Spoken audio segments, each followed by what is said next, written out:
Hello and welcome to the sixth episode of my baseball interview series. I'm Jeremy Frank, joined by my personal favorite baseball and college basketball commentator, Jason Benetti. Jason, thank you so much for coming on. I hope you're doing all right in this tough time. Thanks, Jeremy. That's very kind of you to say, and we need to get you new favorite announcers. I'm fine with you as mine. You're very versatile. Not only do the White Sox games, but you're always on ESPN whenever I turn on some college basketball. So even if you're not there during the summer, during the winter, you're still there. I don't know how you do it, honestly. I would want a break. Well, I'm getting the break now. Yeah, I guess this is be careful what you wish for a little bit. Exactly.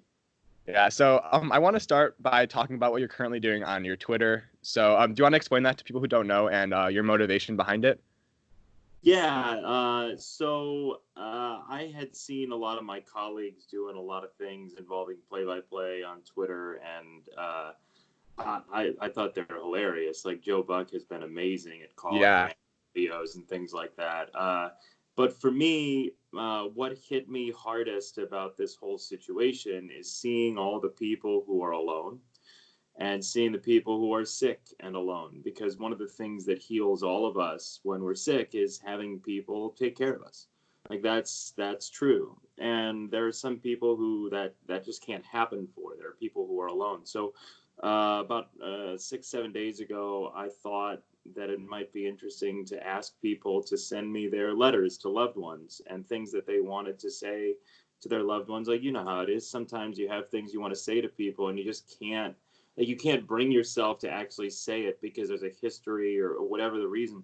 And so I asked people if they'd write letters that I could read to their loved ones. And I've gotten a wide array of really heartfelt, sometimes snarky, and just like great reminiscences of times past and times in the future. And so it's kind of been healing for me too, just to know that there's so much love out there that people are still getting to share, even though they can't physically hug somebody. And I think it should be obvious to the people listening to this why I do think that you're one of the best in the business. Obviously, you're great at your job, but you do, in my opinion, you do a great job of going above and beyond to improve someone's day. And so before I go on to some questions, I do want to tell a quick story from this winter when you came into our sports analytics club. Virginia was playing Purdue in basketball, so I shot you a message, like a long shot message. Hey, Jason, are you willing to come in for an hour and just like take some questions from our club? So you said yes, which was like I was like, oh, this is awesome. Like I'm excited for this. And so someone asked you a question from, I think, one of his friends at Indiana University. I'm not sure if you remember this, but he was like, yeah, like, I don't remember what the question was specifically, but I'll tell my friend what you said. Like, he's so excited. And so instead of answering, you like made the kid put him on speakerphone and you like answered his, you like asked him like, so what's your question? You answered it personally. And you had like a 5-minute conversation with him, which I thought was like just taking the time out of just a random Q&A session to make his day. I'm sure he was pretty excited to talk to you on the phone. So things like that are why I think you're one of my personal favorite people in baseball. And I'm so glad that you do it in Chicago, even though it's not for the Cubs. But I appreciate it. The question was something about my thoughts on bunting, considering me doing the Statcast shows that we do at ESPN, and the fact that the Sox tend to bunt more than the average team. And so I just wanted to talk to the guy because I think it's a totally fair question, but it's also a little bit of a gotcha question, and I just wanted to see exactly what he'd say when we had him on the phone. I thought that was awesome. So to some questions. So my first question for you is about your disability. Obviously, no one wants their life to be defined by disability, but I do think what you've done with your life and career could be an inspiration for other people in a similar situation. So do you want to talk about a little bit about like how you've managed that growing up and how you've managed to be have a very successful career, even with your disability? Yeah. First of all, for people who don't know, I have cerebral palsy, so it affects how I walk, and my eyes, one of them drifts, and so there are a couple of very superficial things that people can see almost immediately about me, and it's not always easy to have something be different about you, but I think that goes for everybody in the world. Everybody's got something that's different or bizarre or whatever. I think it just kind of taught me that whoever you are, celebrate that. Like, lean into the turn a little bit. Be willing to joke around with people, but also, like, my major takeaway that's not just for people with disabilities is get really good at something.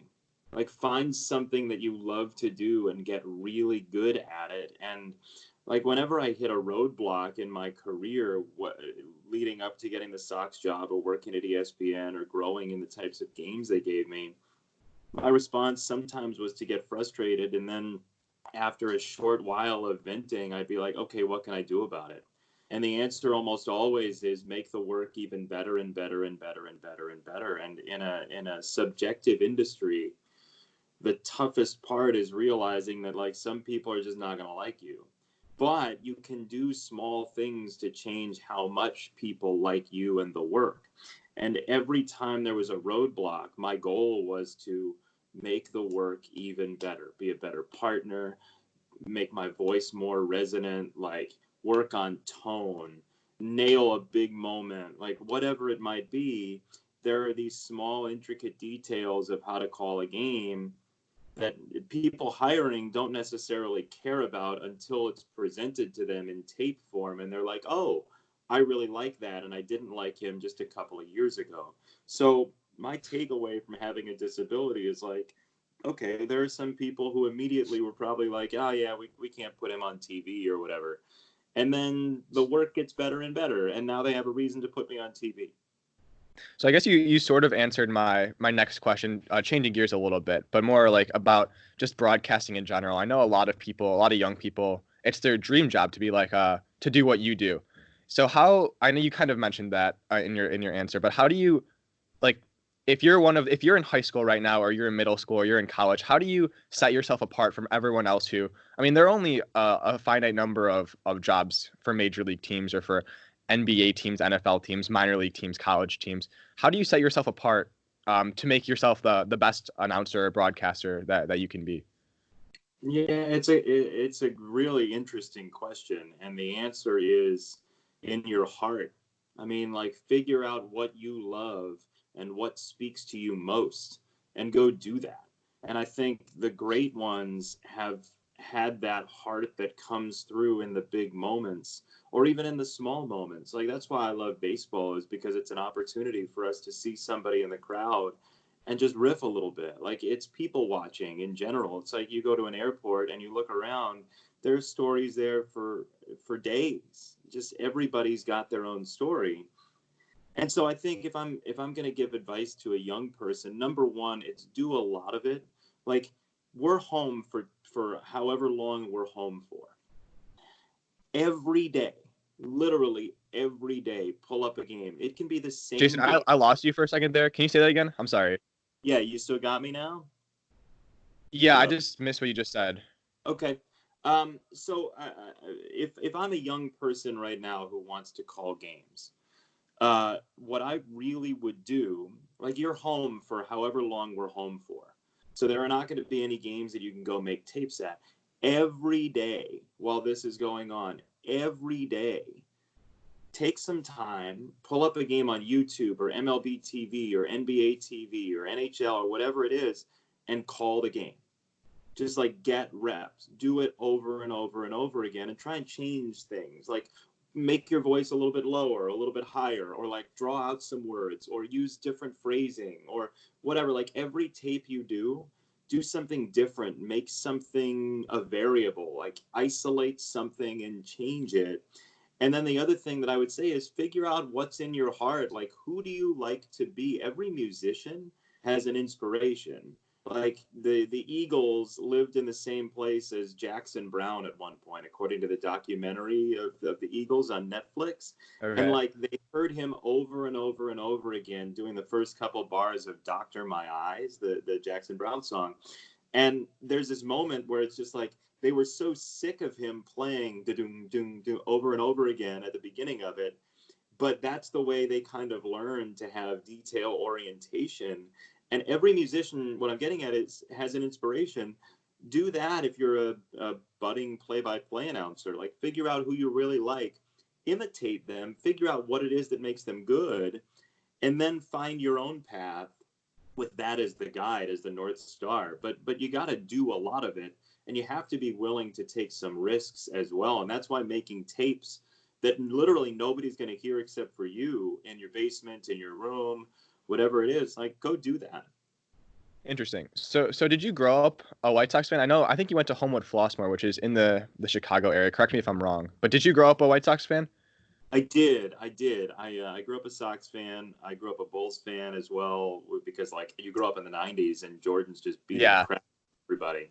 Yeah. So you're just automatically a Bulls fan. But I was a Sox fan as well, and I went to a bunch of games. Never had season tickets, but that's basically where I was quite often in the summer. So was this what you're doing now? Was this your dream job growing up? Because obviously a lot of people don't end up with the team that they rooted for, which obviously being an announcer for an MLB team is cool regardless. But you work for the White Sox. You do pretty much every one of their games. So is this your dream job growing up? It's pretty crazy, but like, yeah, like 8-year-old me, if you said, hey, Jason, at age 8, you're going to be the play-by-play announcer for the Sox and for ESPN, I'd be like, oh, okay, you can just kill me now, because like that's everything I wanted to accomplish on Earth. And so for me, yeah, it's an absolute dream job to know that I get to watch the Sox on a nightly basis and live and breathe Sox baseball. It's like the odds of it are so extraordinary that I don't like talking about the odds of something happening because it sounds a little egomaniacal when I start talking about no, like when you're the exception to the rule, there's some ego that goes into it. But I think like to be somebody who was as sick as I was when I was a very young person, and to be somebody who dealt with a bunch of surgeries up until age 10 or so, and then to end up being a play-by-play announcer in Major League Baseball with a disability, and then have that person as well do the games for the team he grew up loving. Like, I love Statcast and I love Fangraphs, and everybody support Fangraphs, and like everybody supports scientific data. But the odds of this happening for me are so infinitesimally small, it's difficult to reconcile in my mind based on what I know about the value of science and numerics. No, I definitely think it's fair to say that it was definitely a long shot. Obviously, hard work was a huge part of that. But even so, I mean, I'm kind of interested in how the process worked out to how you got the job, because obviously you really needed. There are only two people that do the White Sox games. It's Steve Stone and it was Hawk Harrelson. And so then he retired because he was getting pretty old. And so it's kind of crazy that you just happen to be like in the prime, like broadcasting age, like started your career. I actually don't know how long you've been doing this for, but that right when Hawk Harrelson retired, did you so I'm kind of interested in how the application process was like for that job. I don't know if you're allowed to say. Yeah, I'm very like, what else do I have to do right now? I had heard that Hawk was thinking about scaling back at the end of the 2015 season. My first year was 2016 with the Sox. And so I was living in Arlington, Virginia, in Northern Virginia, just outside DC. Okay. And the Cubs had come to play the Nationals, and I had gotten to know Len Casper through me sending him tapes. The Cubs announcer, as I'm sure most people watching this know. And I had sent Len an email, and I was like, hey, any chance you want to get together and have lunch or whatever when you're playing the Nationals? And he was like, it's only a short series, but we're going to go watch the Stanley Cup Finals at some place in Crystal City. And it was like Len, Mark Brady, the producer, a couple other people. I think Skip Ellison was there, the director, and a couple other people. And we just hung out and chilled and watched the Hawks. And then a couple months later, Len had said to me, hey, I hear Hawk is gonna cut back. And I was like, okay, what do I do? He goes, well, call the Sox. And I said, why? Don't they know that everybody wants the job? Like, of course, if you have a beating heart, you want the job. And he was like, no, call Brooks Boyer with the Sox and let him know. So I left a message with Brooks Boyer's assistant. Brooks is the marketing VP for the Sox. And I was like, hey, just, have him call me back. I just want to let him know I'm interested. He called me back later on that night and like apologized for how long it took. And I was like, I never thought you were going to call back anyway. So you have no to apologize. So then he said, hey, are you going to be in Chicago at all? And I had just so happened to have been going to a 50th anniversary reunion for the high school broadcasting department at HF. Okay. So I was going to this event on a Saturday in a couple weeks, and I just extended my stay. I interviewed with the Sox that Monday, and actually Lawrence Holmes from The Score came up to me that at that event on Saturday and was like, "Hey, not for nothing, I hear Hawk might be coming back. That might be an interesting job for you." And I was like, "Oh, God, Lawrence, that's very nice of you." I couldn't tell him I was going to interview because it would Funny, show up. yeah, funny you bring that up. Yeah, yeah. So I like kind of had to mostly lie and be cagey to Lawrence, who's a good friend, and I hated to do it. But like, so I go interview with the Sox, and it was a couple months later that they ended up like I flew back in to meet with Jerry Reinsdorf in December of 2015. And then I got hired in January of 2016 after I went and had dinner with Stoney on my way to a college football bowl game. Like there were a bunch of different layers to the interview process, but it was Len who said, "Hey, you should call the Sox and just tell them you're interested." And what's funny is I believe it's true that the woman I talked to, Brooks Boyer's assistant, Val, is now the one who sends out the Sox math prizes. Oh, okay. Sox math is one of my favorite things. I know a lot of people are super into it. I don't know. Probably a lot of people watching this, if they're not Sox fans, don't know what it is. But basically, it's every broadcast. I don't know what inning it's in. I know. I'm sure you do know what inning it's in. But they give a math problem like where they have like 3 or 4 things that the trivia questions like what number was Frank Thomas plus the how many years it's been since the White Sox won the World Series plus like or times I don't know. So how Yeah. many home runs Frank Thomas hit in whatever year, and the first person that like answers it on Twitter gets a prize correctly, obviously. But I follow a good amount of Sox fans on Twitter, and they're all super into it every game. I always know when it's going on because I see like what at bat like 792 hashtag Sox math like all like through my timeline. I think it's awesome. I try and I don't know how much I've actually done it, but I try and whenever I'm watching a Sox game, I try and do it off of memory. But I can't do most of them because I'm not obviously not a Sox nut like a lot of other people is. My dad is, so he helps me out with them. But anyway, Nice. so in addition to doing the White Sox regular season games, you also do the Statcast broadcasts once sometimes. I don't know how often it is, like maybe a couple times a year. I think the All-Star game had one maybe, and then they had one for the playoff, like the wild card game. So what are like the differences in explaining in explaining metrics, whether they're advanced metrics or just talking about stats in general to like a White Sox broadcast versus on air in the Statcast broadcast? Yeah, the Statcast broadcasts, we actually, Jimmy Pitaro, ESPN's president, it was like the first week of March, he announced that we were going to do a bunch more Statcast shows this year. Now, I'm obviously, excited if the season happens. yeah. I mean, it's Mike Petriello, Eduardo Perez, and I, and then our producer Andy Jacobson and our director Praven Martin, and so many others are involved in this show. And the reason it was so what we've been doing the last 2 years is Home Run Derby, and then the wild card game that ESPN airs. So it was the National League 2 years ago. Sorry about it. And then it was Yeah, I it was was watching it. I was crying during. yeah. It was Oakland Tampa last year in the AL. And so the thing about it is it's all these people who are so interested in just number one loving baseball, but number two in advanced metrics.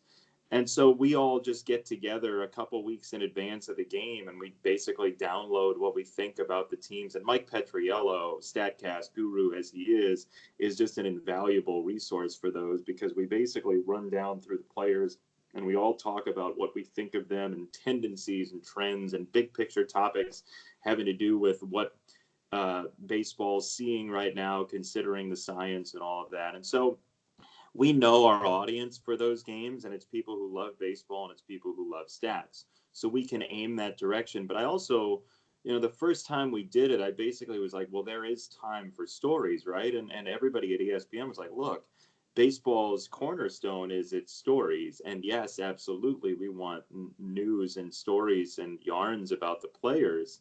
So yeah, make time for that. Just realize that who the audience is. So we absolutely are storytellers on the show, and that's where the overlap is with Sox shows. Because yeah, we don't do nearly as much in the way of advanced metrics on the White Sox shows as we do on the Statcast show. But I don't think anybody in the industry is doing what we do on the Statcast show on a nightly basis, just Right. because there's so much that goes into one of those shows. If you tried to do it every night, you would be working 24/7 to make sure that it was absolutely right. And Yeah, people would get overloaded, I think, over I 160 agree. games. So that's part of it. But the overlap is that every stat I give, I try to be relevant with every stat I give. Like, I'm not just going to say, well, he's got 26 RBIs. And I'm also not going to say he's worth 3 wins above replacement. I'm going to do it because it tells a story and there's some guide of where that story is going to go. Okay, yeah. So then going further, so you, in addition to the regular season baseball and the Statcast show you do, you also do what during the off season you do college basketball games and college football games. So first of all, how do you do that? Do you get tired? And second of all, like what are the differences in preparing for a baseball series versus a college basketball or a college football bowl game, let's say?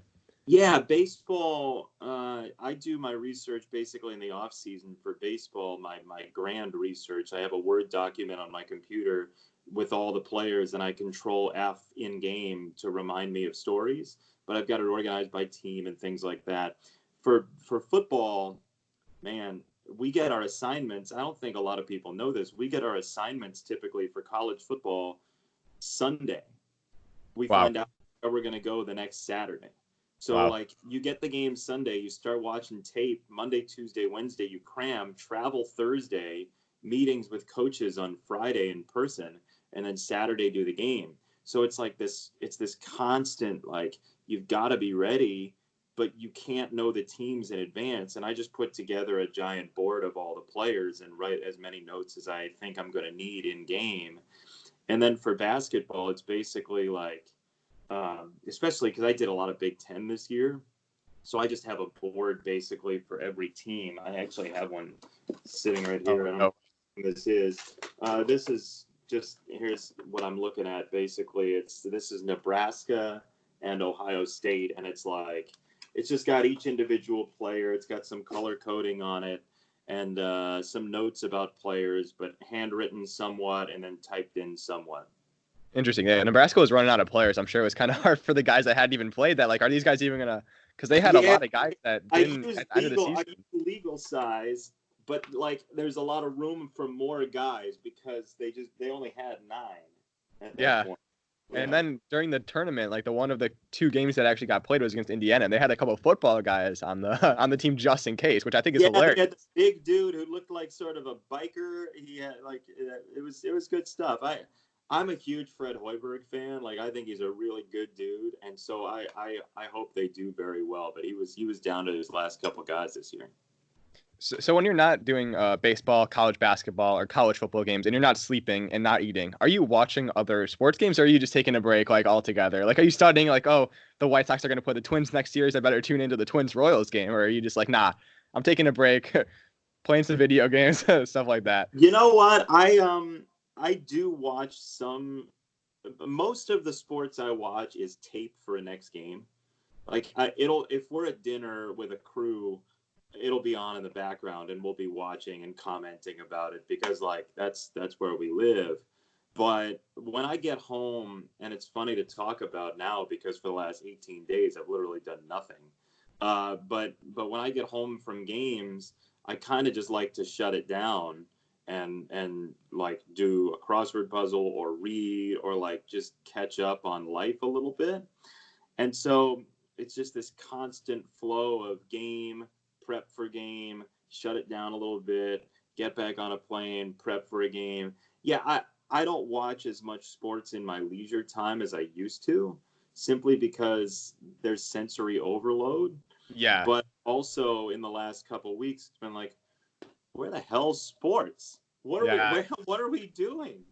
Yeah, I know how you feel. I miss March Madness, and I was supposed to be at the first 3 Cubs Brewers games in Milwaukee. Like I think Game 3 was supposed to be yesterday. So obviously it is not fun if you're a sports fan or just a fan of like going outside and doing stuff in general. It's just really tough for everyone involved for sure. But so if you were a broadcaster but you weren't allowed to do any Chicago teams, and you could pick any sport you wanted to do, what team or like what sport? I guess what team and what sport would you pick? Ooh, interesting. I guess I said I wouldn't put you on the spot too much, but I guess that is definitely no. I like open. that question a lot. I don't know what team it would be. You know, I've I got into this wanting to be the play-by-play announcer on radio for like a team. Like I Okay. always loved radio. Always loved like the theater of the mind and using the right word for the right moment and describing in vivid detail. And so if you take that and you say, "Hey, I would love to be an announcer for a team in another life," and then you take the interest of living somewhere where the sun is out a lot, I would San say Diego Padres. probably, yeah, well, maybe the University of Hawaii That would football be nice. basketball. That would be nice. 6 games a year. I guess 12 if you're on the road, obviously. But Yeah, travel to, they play 13 actually. I think they actually get an extra game. I think that's like it's kind of I weird. They're think like that, one of the two teams. yeah, and I got to do the Hawaii Bowl this year, which was awesome. And so, yeah, I think if it were, I couldn't do Chicago teams and I wanted to change it up a little bit, I would do play-by-play for Hawaii football and basketball on the radio. But my second choice is I would be a game show host. That what game show like specifically then? Like Oh, Jeopardy, Wheel of Fortune, The Price is Right? no, I grew up loving game show. Like I like the idea of creating games. And so I grew up watching and learning from game shows. So like it doesn't really matter which show it is, but Okay. I love watching game shows, and like even to the point where I'll be watching Survivor and I just listen and watch Jeff Probst because of There you how go. awesome he is at building drama in challenges and asking really good questions at tribal council. So that's where I'd go.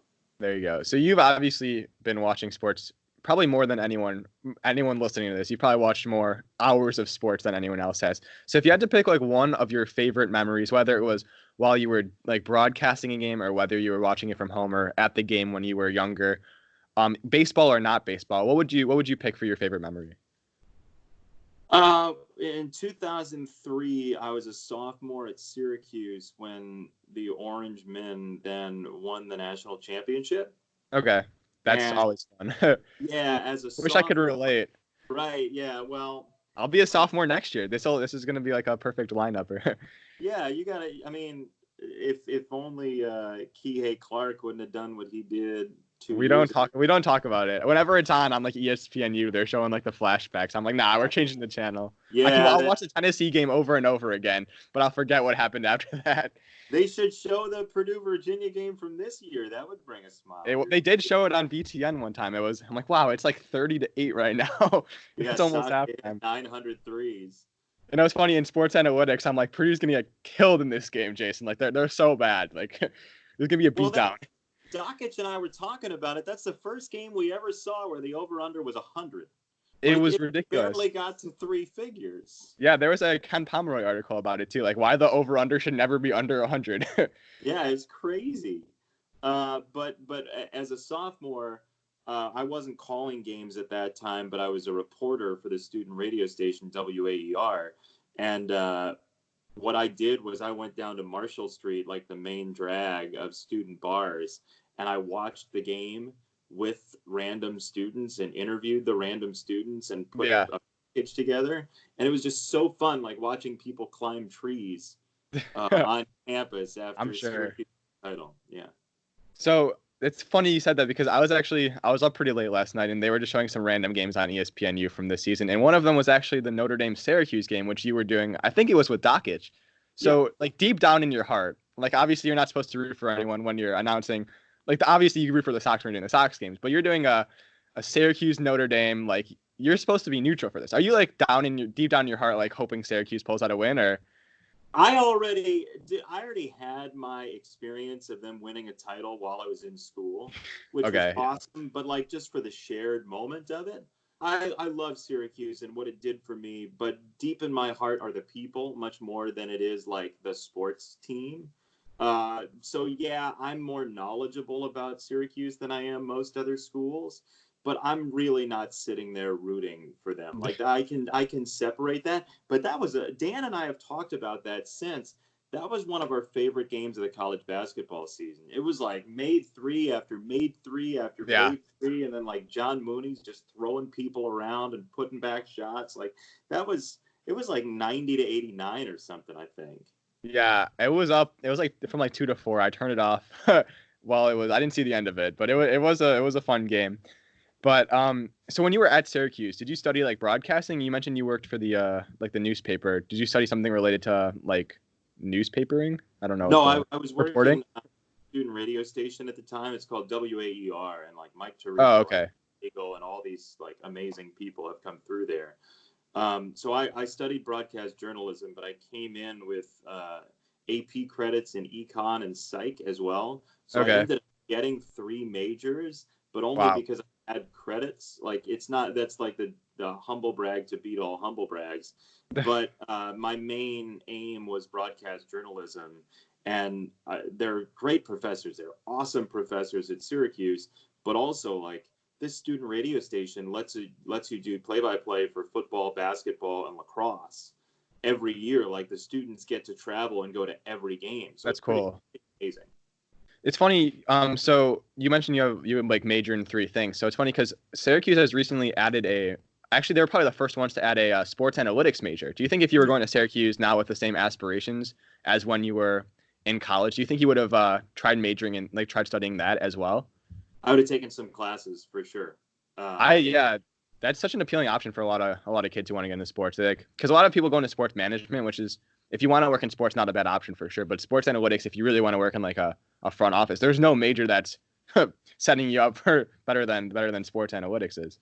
No, yeah, it's as far as I know, it's in the David Falk School, which is a great school at Syracuse, and yeah, I know some people in that department now, and I would absolutely take classes. I mean, that they were pioneering in that realm, and they throw a lot of resources at it. So, I asked you what your favorite baseball memory or your favorite sports memory was earlier, and you mentioned Syracuse. So, growing up a Sox fan, like who were your favorite players to watch? Obviously, you were growing up before I was born, but I'm sure a lot of people. I'm sure I know the players, and I'm sure a lot of people who are listening would know the players. So, like, who are your favorite players to watch growing up when you were a kid? Number 1 was Robin Ventura. Yeah, my dad's favorite player as well. Yeah, Frank Thomas, Jack McDowell, like Wilson Alvarez, Ozzie Guillen, Lance Johnson, Tim Raines. Those were the teams that got me into the Sox. And then like a little bit later on, I loved Maglio Ordonez. Yeah, I remember Maglio Ordonez. I for some reason he's one of the few Sox players I remember from when I was like really young. Because obviously like my mom was a Cubs fan, my dad is a Sox fan, so I watched mostly Sox games because my dad was more of a baseball fan. But I always remember like the Maglio chant. I don't know if that was a thing, but that was Maglio, yeah. Yeah, for some reason that's like one of the first baseball memories I have is for some reason Maglio Ordonez. I was a big Aaron Rowan fan too because my middle name is Aaron, so he's like, oh, like this guy's like almost the same name as me. So Aaron Rowan was like one of my favorite Sox players growing up. How did you wait? Your dad was a Sox fan and your mom a Cub fan, but you became a Cub fan even though you watched more Sox games? Yeah, I mean, I don't really know. I went to Wrigley a decent amount when I was younger. The Cubs weren't that good. My mom's side of the family was probably the biggest part of that because my mom, like all of her, like her brother and her sister, and then like my grandparents were probably more vocal baseball fans than my dad's side. I'm not gonna say they're bigger baseball fans because my dad's side also has a lot of baseball fans, but I was just with them more often. They're huge Cubs fans, so I guess that's why. I mean, I don't root against the Sox. A lot of people on Sox Twitter like don't like me because I've said a couple negative things about the White Sox, but I overall like I root for them. I'm not a lot of. It's really funny because a lot of Cubs fans and a lot of Sox fans like root against the other team, but to me like they're not. One success does not like hurt the other ones. They're not like it's not like the Cubs and the Cardinals or like the Sox and I don't know who the Sox like primary rival is. I actually don't know. I would say the Twins or the Cubs actually. I think the Sox. Yeah. I think the Sox primary rival is the Cubs, although they're not like rivals in the sense that they're in the same division. It's kind of like if you're like a college basketball fan and you're like a Purdue fan and you hate Notre Dame. Like yeah, like you can hate them, but like who really cares? Yeah, and you play once every 3 years in Indy or whatever it is. But yeah, exactly. As you say that, I'm so excited for the first Cubs Sox game. Like it's going to be standing room only after all this. Like it's going to be nuts. I think the reason people dislike the other team is because some of their friends growing up would root for the other team, and they love when their friend's team would lose and like, oh, the Cubs are better than the Sox this year. Like, haha, I get to rub it into all the Sox fans. And I grew up in another thing. I grew up in like a north suburb, which is all my friends are Cubs fans. Like pretty much, like I'm in Buffalo Grove. I don't know if you know where that is, but Yeah. I'm like pretty much as close to Milwaukee as I am to Chicago. If I'm going to a game on like a night game, because just how the traffic to get down to Wrigley is. But it takes like an hour and a half to get down to the Cell if I wanted to go to a Sox game, which I do go to a few games a year there, and I want to get to more because they're gonna be a fun team to watch for sure. But I live a lot closer to Wrigley, which is another reason. But yeah, it is funny because I think the friendly rivalry between the Cubs and Sox is definitely fun. I think you can. I don't think there's a wrong way to like be a fan of one of the teams. You can. I don't think it's a wrong to root against the other team because like even though they're like one success does not hurt the others inherently. It's still fun to rub it in, but at the same time, I also think the success of one of the teams is like also the success of the city of Chicago almost. Like if the Sox are doing well, the city of Chicago like should be behind them, and I think that's how Cubs fans felt when the Cubs were doing well in 2016. I think they felt that like obviously a lot of Sox fans were not rooting for them to win the World Series, but they wanted like I don't know if I don't speak for all Cubs fans, but I think the Cubs like I think they got the support of a lot of Chicagoans behind them. My dad doesn't root for the Sox, or my dad doesn't root for the Cubs inherently, but he wanted the Cubs to win the World Series because he wanted, I think he wanted the Cubs to win. He said he did, but because a lot of people he know are diehard Cubs fans, and he obviously wants them to be happy. And obviously the Sox aren't going to do worse next year because the Cubs won the World Series. I guess that's kind of Right. more of a. As you're saying that, where my mind goes is that I would absolutely love if Major League, say we get the season started whenever it is, June 10th, June 20th, July 4th. I would love it if Major League Baseball made the first game for the Sox and Cubs a game against one another. That would be awesome. Be awesome for this. It lines up perfectly. It used to line up even better because interleague play wasn't like sporadic, like just randomly assigned throughout the season. It was like in July or in June, and they played like however many games against each other. Now it's kind of they have to do it because there are 15 in each division. But I've been saying that if MLB were to realign and create new divisions, the Cubs and Sox should be in the same division. I think it would be like obviously the American League and National League have a lot of history behind it, and the Cubs and Sox have never been in the same division. So obviously you need to get like more of the older fans on board with the Cubs and Sox being in the same league as each other. But I do think it would be a rivalry then, like a real, true, like the Cubs. Like I would love to hate the Sox if they were in the same division. Like it would be so fun rooting. Like I don't root for the Sox because there's no reason for me to. I like when my dad is happy when the Sox win and when my family is happy, my dad's side of my family. But it would be so fun, like rubbing it in, like hey, the Cubs played the Sox 19 times this year, like and won the division. Like, could you imagining, and I said this last year, I think it was Waddle and Sylvie asked me about it, but I'm absolutely with you. I think if you realign, put the Cubs and Sox in the same division, maybe make it St. Louis and Kansas City as well. Yeah, exactly. And that would be just a killer 4-team division. It would be so fun. I get that some people would say, well, the games wouldn't be as special. I want the Cubs and Sox to play as many times as we possibly can. I totally agree. I think like a Cubs White Sox World Series, which is probably like only possibly attainable in like the next couple of years before the Cubs completely fall off, because the Sox are still definitely going to be in contention for years to come, but the Cubs are going to lose all their guys. But that would be the best thing that's happened in the city of Chicago in my entire life for sure, and I'm sure for a lot of other people. I mean, that would be so fun if everyone would. But have if you can't have that, then have a division race every year.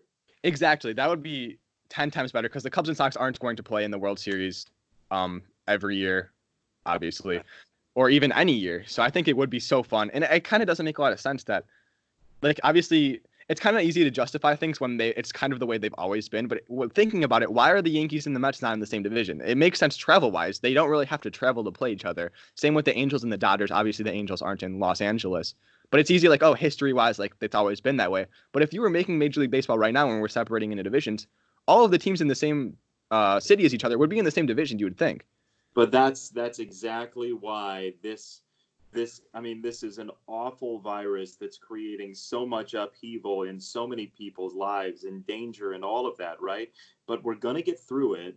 And the other component of it is it creates an opportunity for Major League Baseball to say, look, we've had some time to reevaluate. We've stepped back. And here's some things, like especially with scheduling this year, to see how many games you can possibly get in, to mess around with the schedule a little bit. I agree. Let it be an experimental situation. Be somewhat scientific about it, but you also have the opportunity of forced guess and check. Yeah, this is a that man for a dream. yeah, no, it's honestly the dream of baseball progressives in I some regard. agree. So, I think there are going to be a lot of proposals, and the hope is that we just keep as many people safe as possible. But Yes. beyond that, it's an experimental time for Major League Baseball, and I think it could be really good for the sport. Yeah, no, I totally agree. So the last question I'll ask you is something I've asked every other guest that's been on my interview series so far. So growing up, whether in high school, college, middle school, or even elementary school, what was like your number one favorite class that you took? Whether it was because you were really interested in the subject, or you loved the teacher, or you just looked forward to going to that class every day. Yeah. Um, so yeah, I never really was in the midst of the broadcast program at HF other than the extracurricular version. So I didn't take a number of the classes. The class that I took that was most interesting to me was a pop culture theory class at Syracuse University. It's taught by this guy named Bob Thompson, who runs a Center for Popular Television at the Newhouse School at Syracuse. And we learned about any number of things. We read the book Fast Food Nation by Eric I read Schlosser. that in high school. That's funny. Yeah, so we read that, we watched a bunch of movies and clips and TV shows and all this stuff. And he was like the most difficult grader because it was like fill in the blank random questions from like page 500 of this book. But it was a really interesting course that kind of got me thinking about the history of pop culture and where it stands. And then number two, I took a drugs and human behavior class at Syracuse University. And the whole point of the class was basically how drugs interact with one another and like what drugs to take with what other drugs and why you shouldn't take certain drugs with these drugs. And it was taught by this guy, he's a professor named Tibor Palfai. He was from an Eastern European country, I don't remember which. And he used to walk around campus in an Eagles starter jacket, a Philadelphia Eagles starter jacket. And Okay. I never figured out why he wore an Eagles starter jacket, but it was a really interesting class. So number one, the pop culture theory class, and then number two, drugs and human behavior. Interesting. Well, Jason, I really appreciate you coming on. It does mean a lot. I really hope that in the coming weeks, in the coming months, that you stay safe, that you enjoy your time not doing sports if at all possible. I know that's going to be hard. I know like Virginia is on like lockdown until like June 10th now, which is just unfathomable considering it's only March right now. But if Yeah, that could be that or longer for how yeah, long. and it could be shorter as well. I mean, there's Right. something in the order from what I read that says it can be rescinded sooner. So Yeah. we'll all live this day to day and love Yes. each other and do everything we can to be productive with our time. And then when society opens back up again, we're gonna fly out there like we got shot out of a cannon. Yeah, I'm excited for when and this is the longest off season of all time. Oh But my Jason, yeah, God. I really do appreciate you coming on to talk. This was great. Thanks, Jeremy.